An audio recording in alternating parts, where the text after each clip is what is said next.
A racist cop thought he could get away with framing a black teen until the defense dropped a bombshell that left the entire courtroom frozen.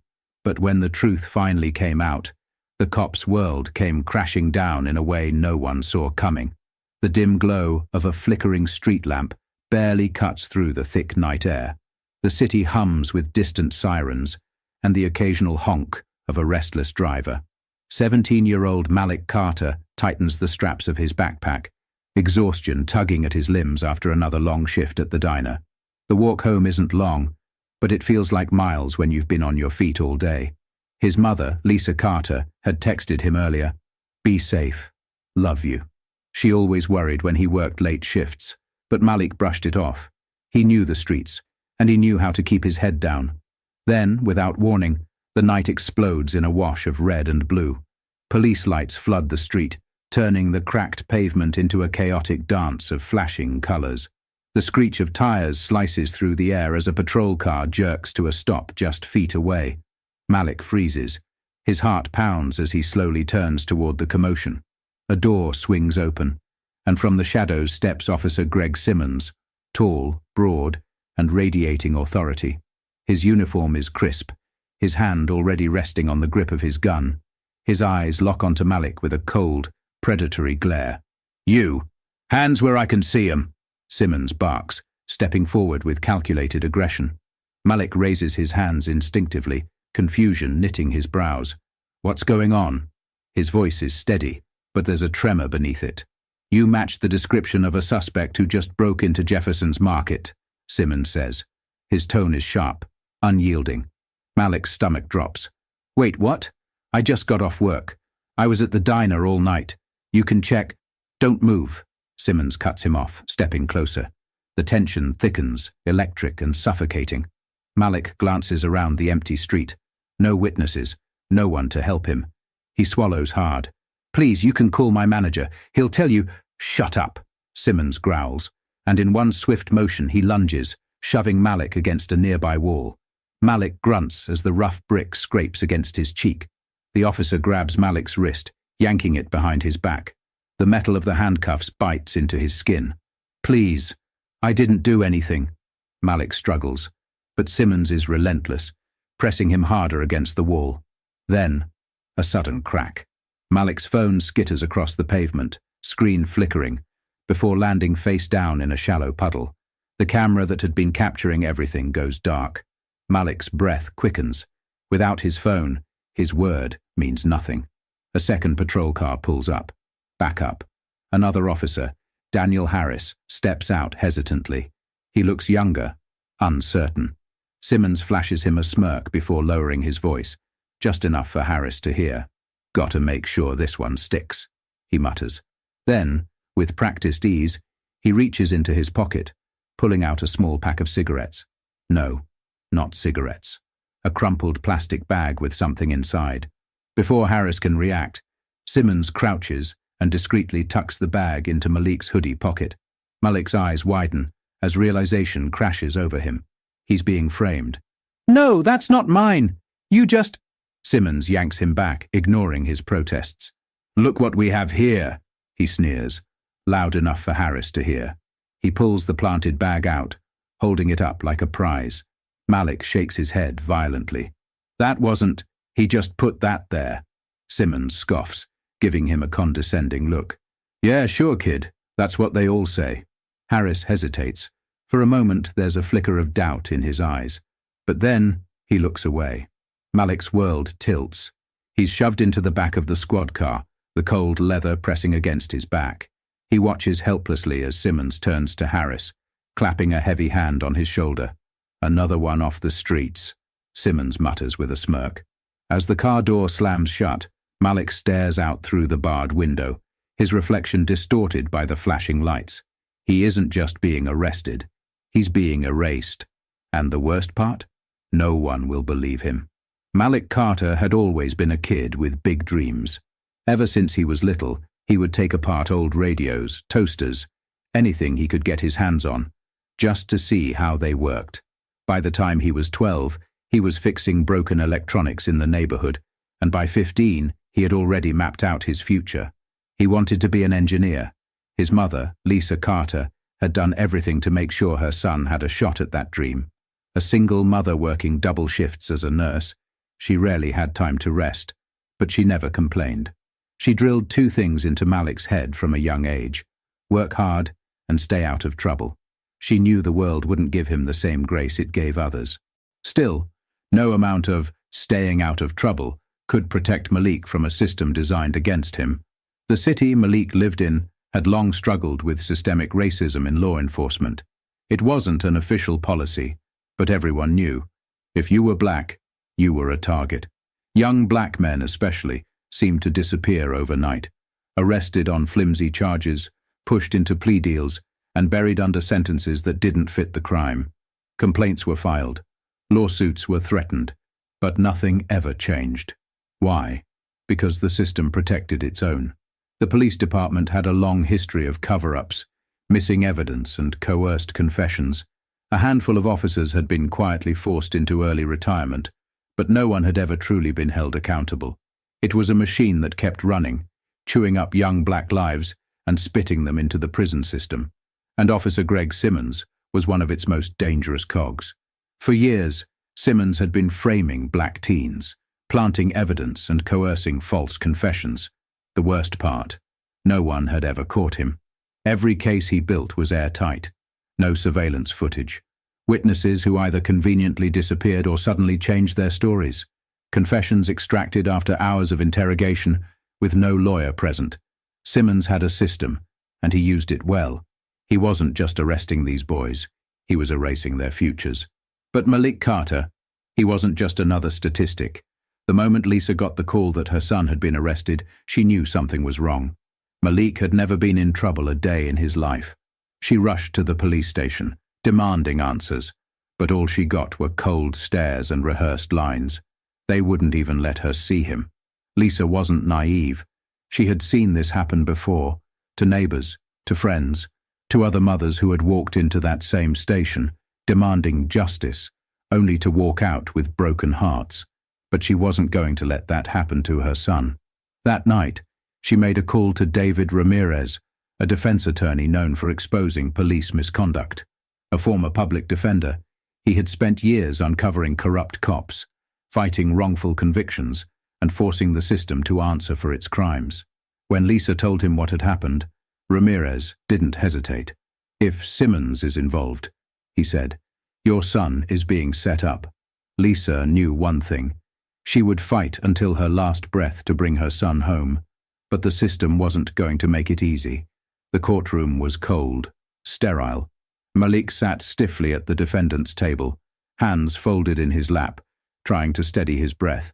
Across from him, District Attorney Robert Calloway addressed the jury with the confidence of a man who had already won.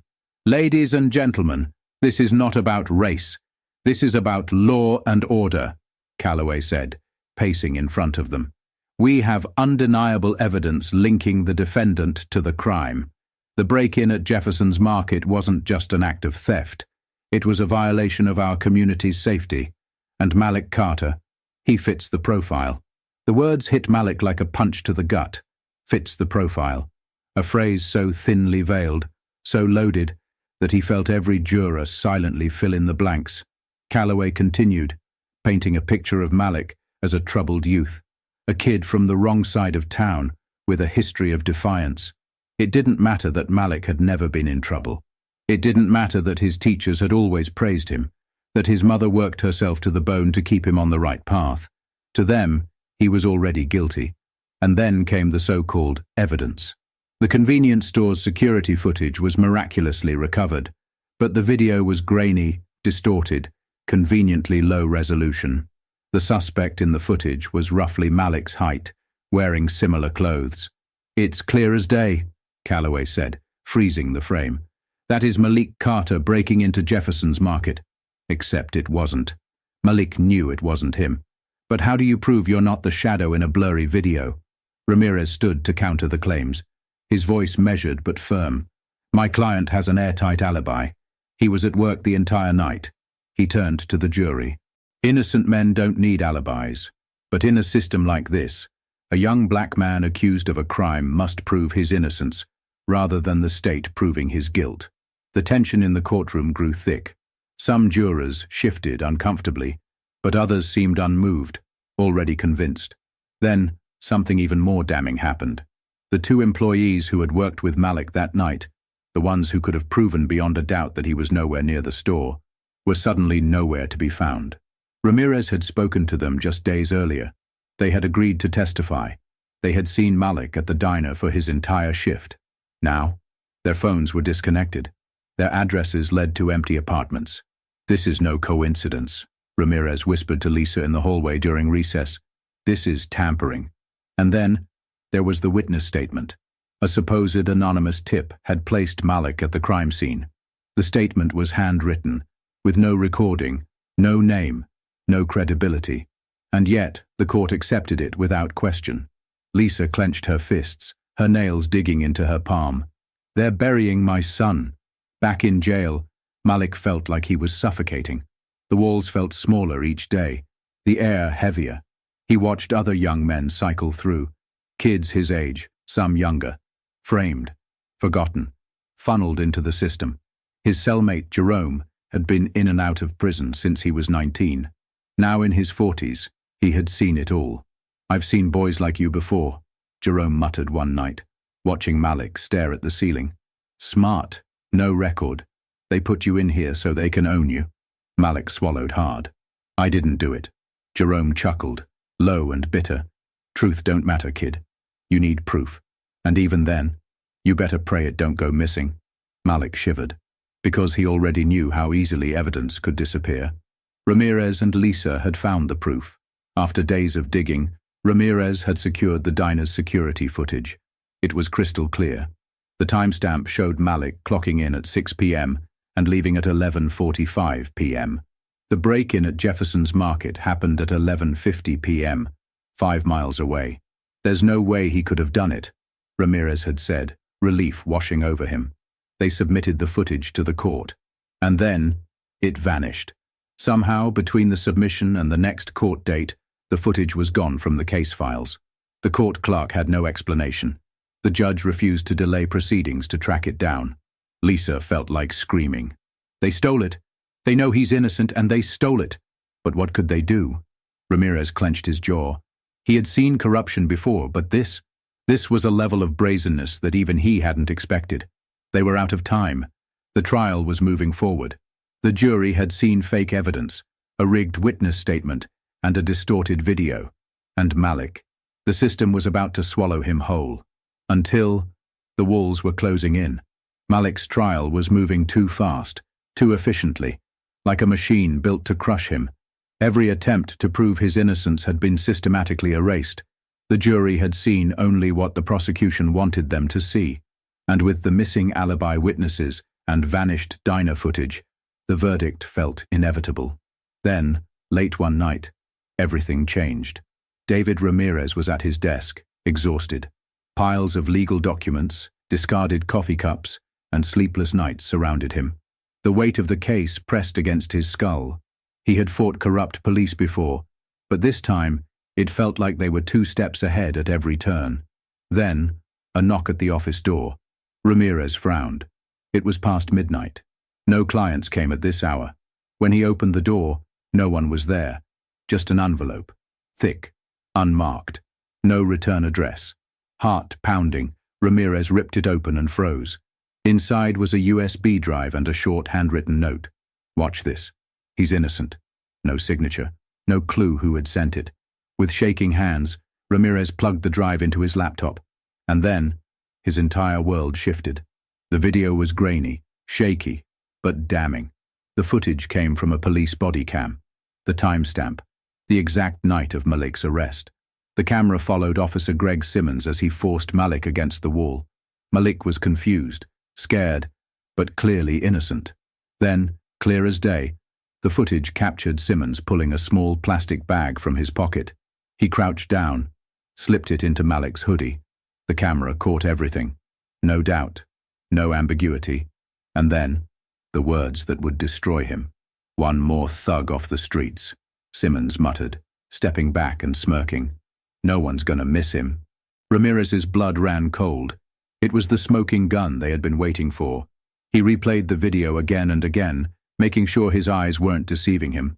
This was it. This wasn't just proof of Malik's innocence. This was proof of outright police corruption. Ramirez exhaled sharply, his mind racing. Who had sent this? Why now? Then he noticed something in the footage. Another officer. Standing in the background, shifting uncomfortably. Officer Daniel Harris. Simmons' backup the night of the arrest. And then, Ramirez knew. Harris had been the only other officer there. The only one who could have leaked the footage. The only one with a conscience. Ramirez had the footage. He could reveal it right now, stop the trial in its tracks. But he didn't. Instead, he made a decision. A risky one, but a necessary one. He would wait. Simmons was scheduled to take the stand the next morning. He would be under oath. If Ramirez revealed the footage too soon, Simmons would scramble, find a way to worm out of it. But if Ramirez let him perjure himself first, then it was over. No escape. No loophole. So, he sat back. He waited.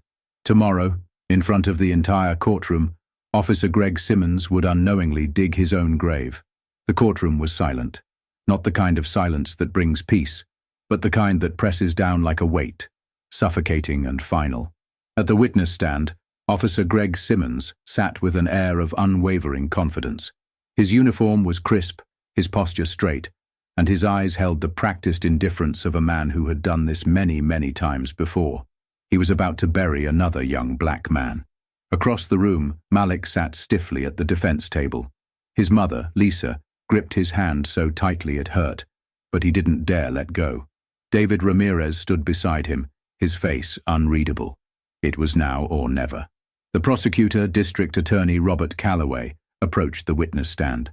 "Officer Simmons, can you walk us through the night of Malik Carter's arrest?" Simmons nodded smoothly. "Of course." He turned to the jury, projecting authority, control. "On the night in question, I was patrolling the area when I noticed the defendant acting suspiciously near Jefferson's Market. When I approached, he attempted to flee. I pursued on foot and detained him. Upon a routine search, I found a bag of stolen goods in his possession." Malik's jaw tightened. Every single word was a lie. "Did the defendant resist arrest?" Calloway asked. Simmons exhaled, shaking his head like a disappointed father. "He did," Simmons said. "He was aggressive, belligerent. I had no choice but to subdue him." Lisa let out a soft, shaking breath. The jury nodded along, absorbing every falsehood. They were buying it. Again, Ramirez stood. "Your Honor, I have a few questions for the witness." The judge nodded. "Proceed, Mr. Ramirez." Ramirez took a slow step forward, his movements deliberate, careful. "Officer Simmons, are you absolutely certain about your testimony?" Simmons barely blinked. "Yes." "You're sure that Malik Carter resisted arrest?" "Yes." "And you're sure that the bag of stolen goods was found on his person?" 100%, Simmons said smugly. Ramirez paused, letting the moment hang in the air. Then, he reached into his briefcase and pulled out a USB drive. "In that case, Your Honor, I'd like to present new evidence." Simmons' expression barely flickered, but Ramirez caught the slight twitch in his jaw. A projector screen lowered. Ramirez plugged the drive into the court system, and the room darkened as the footage began to play. The grainy, shaky bodycam footage filled the screen. At first, it was just the chaotic flash of city lights, the shuffle of movement. Then Malik appeared, standing against the wall, completely still, hands raised. And then Officer Greg Simmons came into frame. "You match the description of a suspect." His voice rang out from the speakers. Malik's voice shaking. "I just got off work. I didn't do anything." Then, the moment of truth. Simmons reaching into his own pocket. The unmistakable glint of plastic. The subtle movement of his hand as he stuffed the bag into Malik's hoodie. And then, his damning words. "One more thug off the streets. No one's gonna miss him." Gasps rippled through the courtroom. The judge's gavel slammed down, but the room had already exploded into chaos. Lisa let out a sharp, broken sob. Malik clutched the edge of the table, his breath coming in uneven gasps. The jury looked horrified. Several members turned to glare at Simmons. The DA, previously so confident, had gone deathly pale. Calloway jumped to his feet. Your Honor, this evidence was not presented before. The judge held up a hand, silencing him. Mr. Ramirez, where did you obtain this footage? The judge demanded. An anonymous whistleblower, Your Honor. Someone inside the department who knew this was wrong. The judge turned to Simmons. Officer Simmons, do you have any explanation for this? Simmons floundered.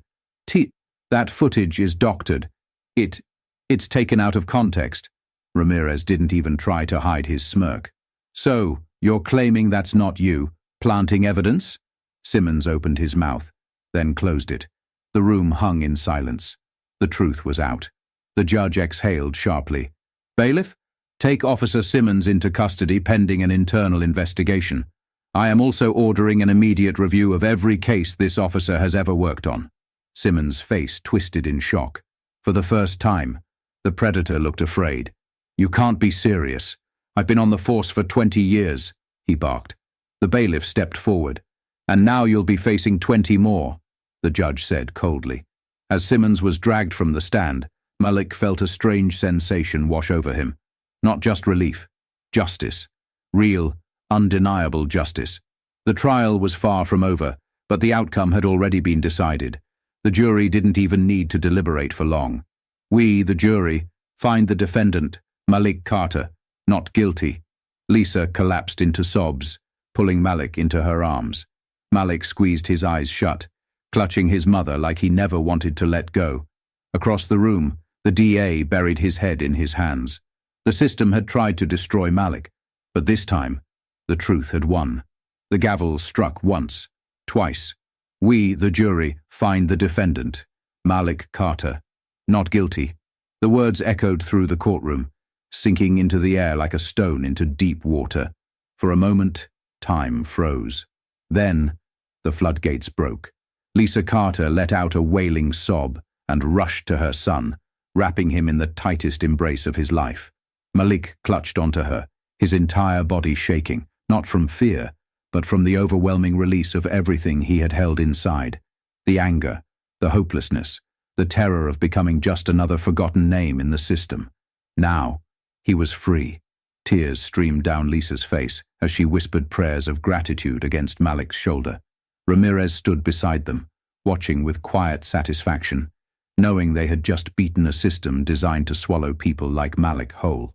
The bailiffs led a handcuffed Officer Greg Simmons out of the courtroom. His once arrogant expression had crumbled into something hollow, something desperate. For the first time in his career, he was the one being judged. Within days, the headlines exploded. Veteran Officer Greg Simmons arrested for police misconduct. Corrupt cop faces charges after leaked body cam footage exposes racist frame job. Dozens of convictions under review after shocking police scandal. Simmons was immediately stripped of his badge and charged with multiple counts of falsifying evidence, perjury, and misconduct. The body cam footage had not just proven Malik's innocence. It had cracked open a years-long pattern of corruption. Other young black men who had been convicted under Simmons' investigations began coming forward. Their cases, once airtight in the eyes of the law, were now being reopened. And then, the biggest blow of all, Officer Daniel Harris, the anonymous whistleblower, stepped forward. Standing before a press conference, his hands gripping the podium, his voice trembled but didn't break. I was there the night of Malik Carter's arrest. I saw what Simmons did, and I said nothing. I let it happen, but I won't be silent anymore. His testimony unraveled everything. Simmons had been protected for years, by fellow officers, by prosecutors willing to look the other way, by a system that thrived on blind obedience. But the truth had finally torn through the silence. Simmons would never wear a badge again. And Malik, he would never again be seen as just another statistic. The community rallied around Malik. Donations poured in. His story became national news, a symbol of resistance against a broken system. An anonymous donor covered his full college tuition. Others set up scholarships in his name, for other young black men who deserved a future, not a prison sentence. Lisa watched with pride as Malik enrolled in college that fall. He had once dreamed of being an engineer, but after everything he had been through, he changed course. He was going to become a lawyer. "I want to fight for kids like me," he told Ramirez one day, "for the ones who didn't get a second chance." Ramirez had simply smiled. He knew Malik was meant for this. The system had tried to bury him, but instead, he had risen. Years later, a grey stone courthouse stood tall against the city skyline. The steps leading up to it were worn, cracked with time, and standing at the base of those steps was Malik Carter, no longer a scared 17-year-old boy, but a man, a lawyer. His suit was sharp, his stance was steady, his eyes held fire. Beside him stood a young black man, no older than Malik had been the night he was arrested, falsely accused, afraid, another victim of a broken system. Malik placed a hand on the young man's shoulder. His voice was steady, unshaken. "We're going to fight this," he promised, "and we're going to win," because he knew the truth now. The system only won when people like him gave up. And Malik Carter, he would never stop fighting.